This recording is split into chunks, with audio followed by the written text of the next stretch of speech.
This is Nick. Used to work on Volkswagens for like 21 years. This is George. He's been working on GM for 6 years, Something like that. I've actually been at Snap-on longer than him. I have seniority. By a couple weeks. Also funny story, I'm his boss. It's not that funny. He works in the advanced applications group, same as I do. We work basically R&D. Like we work with technicians, we prototype stuff, we develop new products and tools, kind of do everything. One reason that Snap-on really, looked to hire us was because of our background in automotive. We're able to leverage that to bounce ideas off each other, to develop new tools, new products, new innovation. Every day. Optimize designs and make them actually, apply. So we had this idea a few years ago. We're coming back from one of our shows, I think in Tennessee, and we were stuck at the airport on like a 5-hour weather delay. It's longer than that, I think. But while we're sitting there, we had time to think and contemplate, and we're looking at each other and we're like, man, we're two capable technicians. What's stopping us from going and getting something off Facebook Marketplace and just hoofing it back to Wisconsin? Yeah. And then we started thinking, like, what is the minimum amount of tools you would need to be able to do that? Yeah, just limp a car along, keep it going. So we took and we assembled what we considered the essentials, things that you're going to use in multiple different ways. So, using a double box end wrench that's as like a shallow socket, but then we have deep sockets in there, pliers, pry bars, stuff like that. We wanted to keep it as condensed as possible into like a gun case type size so you can grab and go. The reason why we picked this truck is something I always wanted. I had a lot of, square body Chevys over through the years. I liked them a lot. I always wanted one of these CUCVs. They're just been cool. Just never was able to find one. One actually showed up on the marketplace and I jumped on it. More importantly, it's American. It's American? It's American. We're Snap-on. We pride ourselves on Made in America. This truck has been deployed. It's been in different wars and stuff like that. Seen a lot of things. For America. Yeah. We have the tools, we have the truck, we have an idea, and now it's time to go. We're going to build this truck, we're going to drive it to Orlando, and then we're going to give the truck away at the show.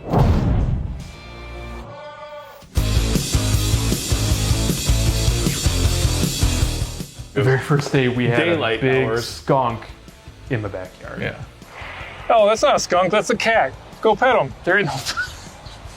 My cat. But we come into work on this truck in my garage and that smell just lingers, it just hangs. First impressions of the truck, it's pretty solid. The frame looked great. There's still original writing on it from the factory, which is crazy. Like the wax pen and everything, The inner fenders had a little rust on them, but all in all, it's pretty solid. It's all repairable. Yeah. It's not the typical Wisconsin Swiss cheesing of the frame that we're so used to. Bushings were dried out, but we'll just replace those. Right, we'll go through all the brakes. Those were all super rusty from sitting. Well, we're probably going to want to upgrade the brakes anyways on it. Yeah. It's got drums in the rear. We're probably going to want to put on disc because just super cool. Everything's better about it. Yeah. Plus, we're putting all that horsepower in there. You got to be able to stop, right? No ABS, so we'll see how that goes. We're the ABS.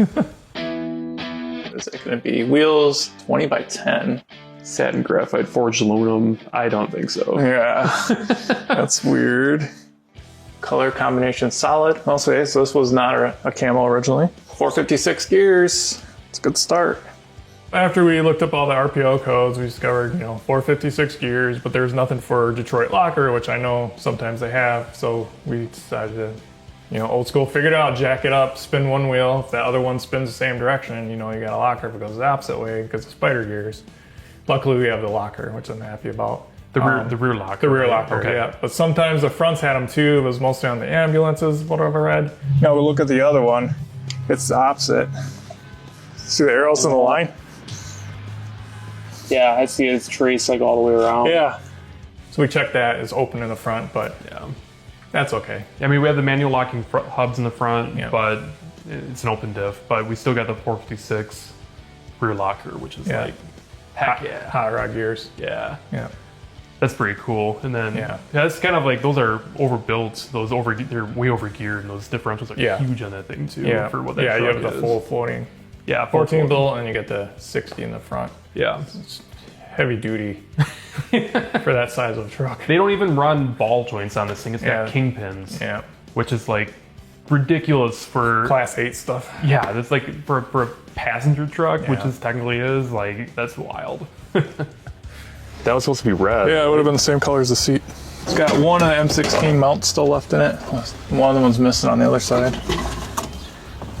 Well, the question is, what do we put in there now? Big 3/4 inch ratchet or what? Custom Deluxe Custom deluxe. with no vents.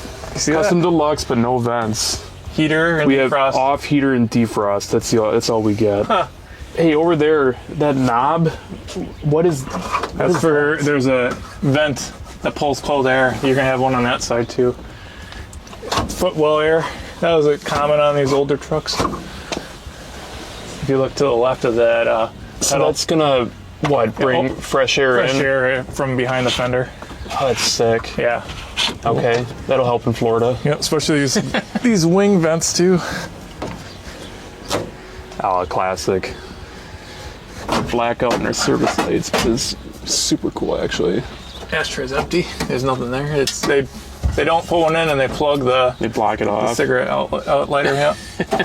So much for super deluxe. Like someone Or custom was gonna deluxe. put some toggles in here at one time where the radio normally goes.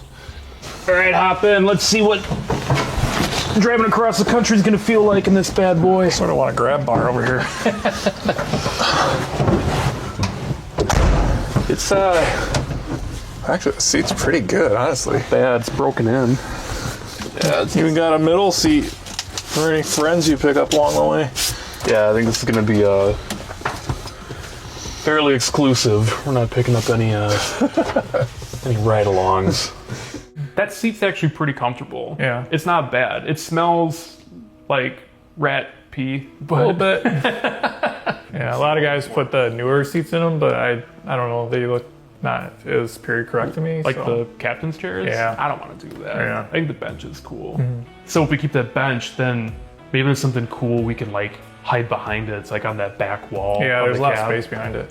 Yeah, like maybe we can fit a jack back there. Yeah. Maybe we can fit some tools back there, something like that. You know, spare parts. I'm really looking forward to retaining some of this military stuff, like the blackout lights and figuring out what that mystery like data port thing is in the center of the dash. Is this thing a deluxe? That that emblem on the dashboard says deluxe. Yeah, I don't think it's a deluxe. Maybe not deluxe in how we think definitely about not it today. We have a Speedo that tops out at 85 That's fine. We're still under. and one big fuel gauge, front and center. Okay. We can look at the options. There's some digital options. We could swap in some of the other truck ones in there that have more gauges. Yeah, I like those old analog gauges. I know, I do too. Same. Maybe instead of like the battery gauge here, we use like LEDs or something like that for the different warnings that be present over here. And then we can use these for oil pressure, water temp. Technically, since we're using the 6-speed, we'll have trans temp, That's true. which would be cool. I don't know, we can get creative with that one. Radio? Should we put one in? I'm not gonna ride across the country with no radio. Just you and me. That's a little too intimate for me. Once we rolled it in, we decided to pull the front end off because we didn't have a lot of real estate and we wanted to really get a good look at everything. It makes it easier to swap everything on that truck too. And then went from there and just kept going and ripping more things off, and it's fun. You're just like, oh, what's this? Oh, take this, keep going, because we want to go through the whole truck. So we'll probably end up frame off after this is all over and said and done. All right.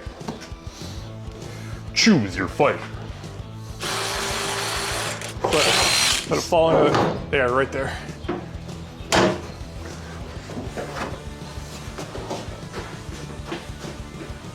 All right, I'll start pulling these batteries out. Torx, huh? Torx? Torx, yeah. Had Torx in 1984. There's another one up here. It's interesting. It's water, this one.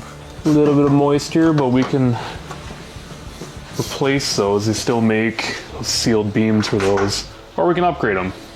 Yeah, I think we just do a H7. So this is going to be the fastest front clip removal probably ever done. Yeah. We got most of the bolts out already. There's a couple bolts left to go. We're gonna do the bumper, then the fenders, and the core support. Yep. So in any two-person team working on a truck like this, especially in someone's garage, there's one guy who's super motivated and wants to get stuff done, and there's one guy who just wants to keep their garage floor clean. There's a reason why he's the one getting on the ground. It's because he's been spilling coolant everywhere throughout this whole project. Dude, you didn't hit the bucket. Jesus. Yeah, I did. Look how much is in there. What are you doing?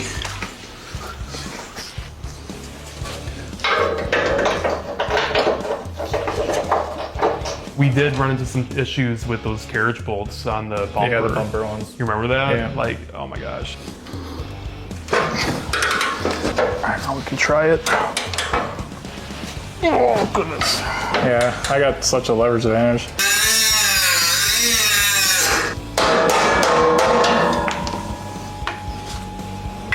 Well, they always want to spin in those stupid square holes. Yeah.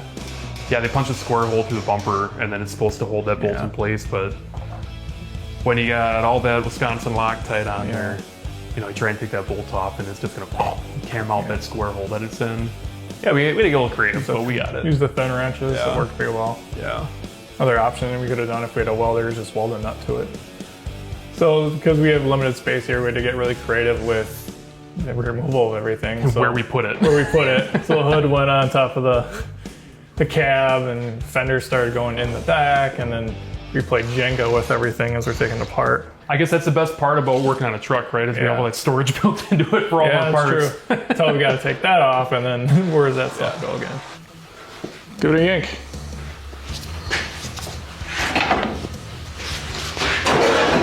Oh. Look at that. Lucky it didn't fall on you. It's some movie magic.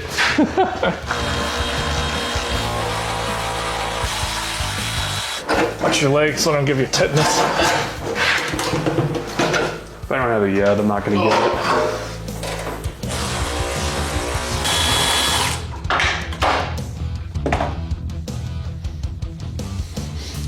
Did you lose it?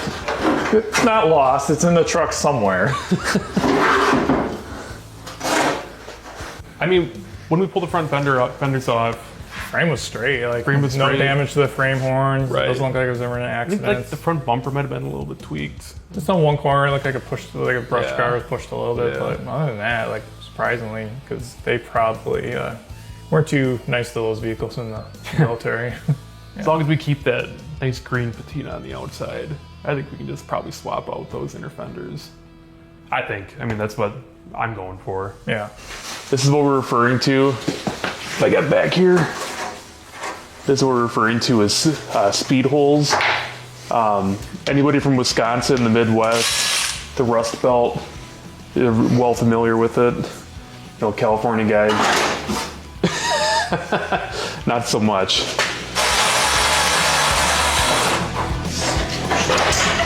Come right on now. They don't build them like they used to.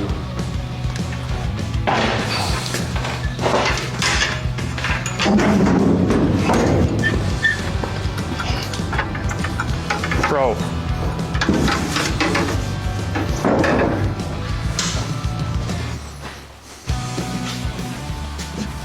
I think we gotta take the transfer case off. Yeah.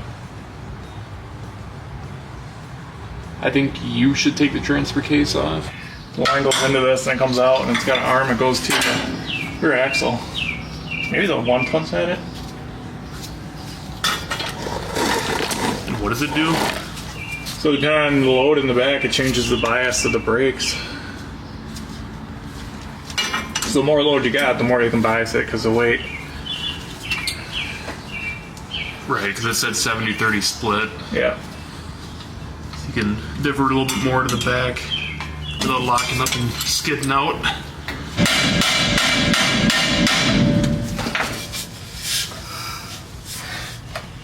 Alright. So we're pulling the transfer case off before we pull the engine and trans out of there. And I didn't realize on those old MP208s that every transfer case I ever pulled off, it had blind holes. It never went all the way into the transfer case for fluid. So we thought we'd just pull it off. No fluid would really come out of it. We pull it off, it was a gusher. Oh my god. All right, hold on. I almost tasted it. Oh my god. It just kept coming and coming and coming. This is my garage, man. I spent a lot of time trying to get it clean. So much fluid. It's like the XM Valdez over there. So every single quart. So now we know old transfer cases. Yeah. Holes go all the way through. And we know... Drain them first. We know exactly how much pig mat the parts store stocks, too. 2 rolls. That's all I carry. I sent him there. I'm like, go get it. So he just got everything he could and rolled it out. Trying to clean it up. It was so much. But the fluid looked great. They obviously did the maintenance on it. So. That was clean. Yeah. I think it was clean fluid going on my garage floor. There we go. It's leaking. Of course it is. It's just a freaking trail. Are you kidding me?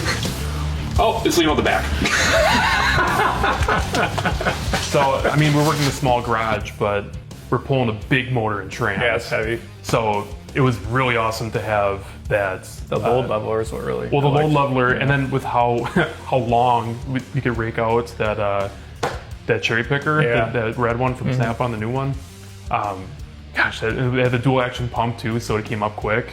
That thing was clutch. Like it didn't even blink when we had that motor and trans hooked up to it. I thought for sure it would be like the usual where someone's on the transmission pulling it up while the other one's trying to pull it out. But honestly though, like, so we hooked it up. I think we used, I think it was studs for the intake manifold that we hooked it up to with the bolt leveler. Big on that one. Well, we had it bolted up, and we started pulling it out, and once we got basically the motor out of its motor mount location, we started cranking that load leveler.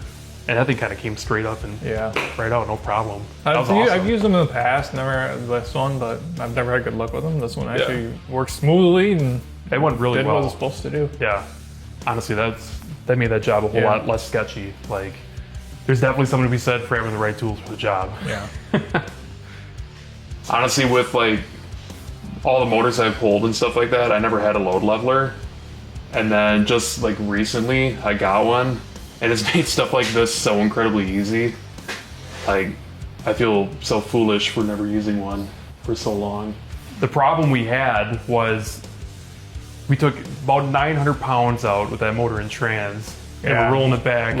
I was pushing, you were on the backside, and we started to make contact a little bit with my garage door. Just need a bigger garage door. We're limited. We had 6'8". So. Had to air the tires down and get it out. There we go. Just makes it harder to push. Yeah. Flat tires on the front. We were able to squeak it out of the garage door. Alright. Spline's the same? Allegedly. Oh! Wow. I think the holes actually line up too. Woo! This is good news. At the very least. Oh, it's coming off. Okay, rotate down. Down? Yeah. Right there. Thank God GM is, we're going to call him insightful, not lazy. New process, transfer case, bolts up to a 2009 6L80 transmission. Thank God.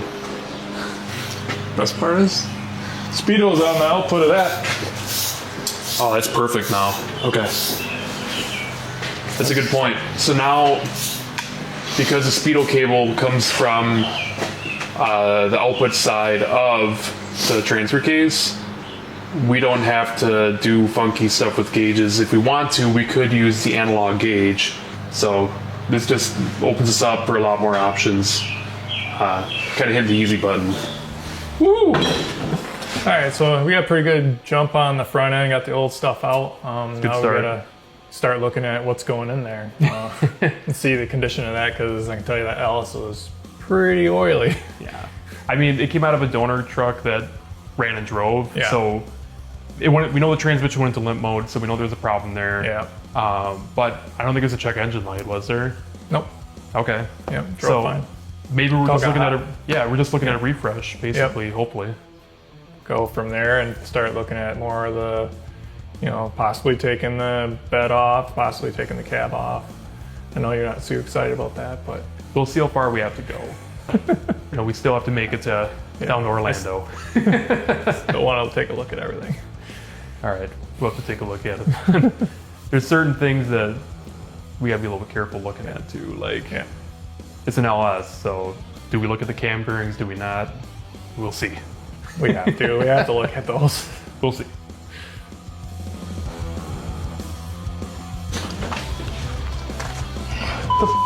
Dude, What? oh, you got. Did you put a stuffed animal down there? What?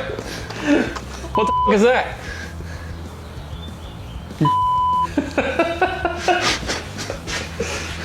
I like freaked out for a second. What's the problem? God damn. I'm like nervous now. I know you're f***ing with me, but I'm still nervous. Dude, like, that's creepy coming up on it. I was hoping you'd crawl under there first.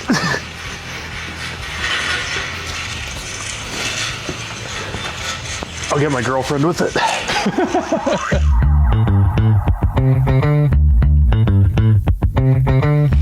So tell us how much work we got ahead of us.